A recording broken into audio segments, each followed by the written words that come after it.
Hello everybody, welcome back to Amazing Coasters. Before I get into the video, I just wanted to say thank you to all of my subscribers and viewers, because in a week or two, I will hopefully reach 500 views, which may not seem like much, but I definitely appreciate every single one of them. Now, around a week ago, Intamin Amusement Rides released 4 new concepts that look suspiciously like other manufacturers' products. First, we have the Hot Racer, a mix of RMC's single rail coaster and Premier Rides West Coast racers. There is also the Vertical LSM Coaster, which is similar to a Premier Rides Skyrocket 2. Third, Intamin released the Giga Splash, which no is not a Giga, and this actually doesn't copy another manufacturer, but appears to be a different style of their own water coaster. And last we have the Ultra Splash, which is just a Mack Rides Power Splash with a few tweaks. So, with the release of these new concepts, everyone seems to be talking about whether this was a good move or how similar they are to other rides and why could they be doing this and so many other things.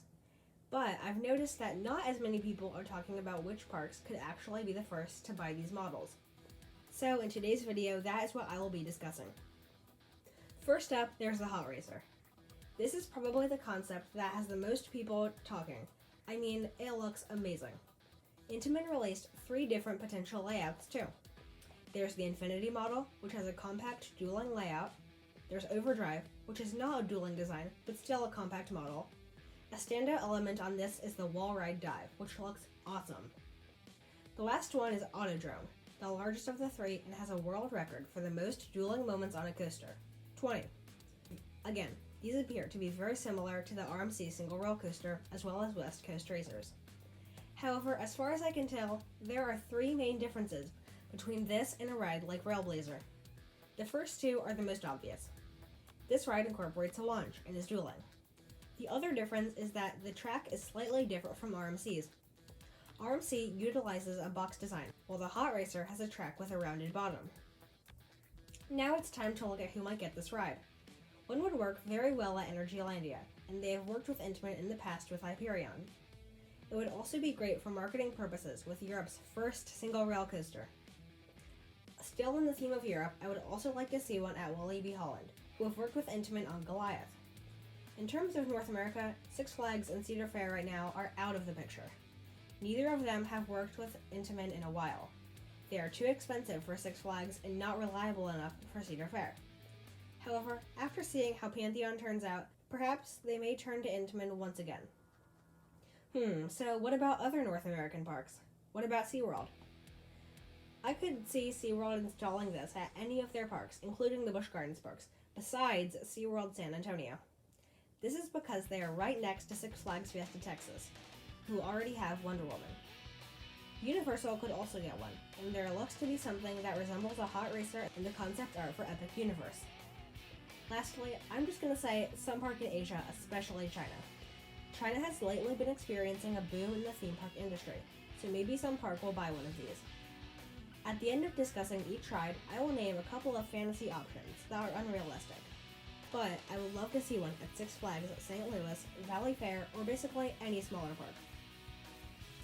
Moving on, the next model we'll look at is the Giga Splash, and I'm going to combine this one with the Ultra Splash too, just because they are both water coasters. The Ultra Splash is basically just a Mack Power Splash with a single rail track design. The Giga Splash, on the other hand, appears to be Intamin's redesign of one of their old models, similar to the now-defunct Pilgrim's Plunge at Holiday World. Pilgrim's Plunge was very unreliable, so hopefully the Giga Splash will be an improvement in that category. For this model, I really have no idea who could buy this. I feel like most parks would want to just buy the Mack Power Splash instead of taking another risk with Intamin. The ride experience will be very similar either way, so why not just choose the safer route? Another water ride would be very nice at a park down south, like SeaWorld San Antonio or Busch Gardens Tampa. Even though they haven't really worked with Intamin, one at Silver Dollar City would fit well too. In terms of Europe, maybe Gardaland or Park Asterix could get one? Again, any park in Asia could as well. In terms of my fantasy option, I would have to go with Knott's Berry Farm. Even though Cedar Fair hasn't worked with Intamin in the last couple of years, it can get very hot in Southern California, and this would provide guests with a thrilling way to cool off. Knott's is also limited on space, so a compact model like the Ultra Splash could probably be squeezed in somewhere. The last of the 4 Intamin models is the Vertical LSM Coaster. This model is very intriguing. It is very similar to a Skyrocket 2, as well as Sandy's Blasting Bronco at the American Dream Mall. They start off the same way, with a small forward launch, a moderate backward launch, and then a faster forwards launch. But that is where the similarities end. Directly after the third launch, it'll have the world's first upside-down boost, which is just a launch, followed by a torpedo dive, and then a zigzag loop, which looks like if a non-inverting loop actually inverted. And then it will return to the station.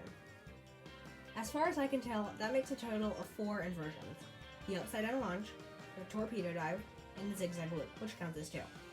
This looks even better than the Skyrocket 2, and if the park so chooses, it can run 2 cycles. It is also extremely compact, so parks could put this thing down just about anywhere. Honestly, I could see this being a hit.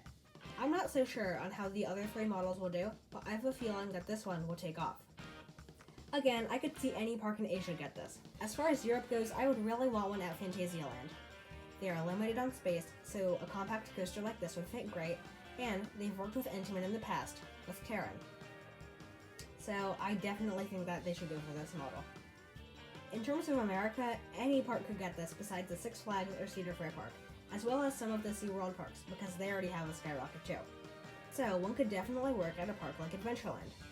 I don't think they've worked with Intamin yet, but who knows. Lately, they seem to be a lot more interested in adding coasters. I would also love one at Herhseypark, Knoebels, or Silver Dollar City. I also think that some random boardwalk park somewhere might get one, like how Playland got Gale Force. In terms of my fantasy option, I want one again at a smaller Cedar Fair or Six Flags park who could really use this addition, like Six Flags America or Michigan's Adventure. But, sadly, that will never happen. If you enjoyed today's video, be sure to give it a thumbs up and comment down below what are your thoughts on Intamin's recent developments. I know I definitely missed a couple of parks in this video, so I would also love it if you guys commented any of those. Lastly, make sure to subscribe.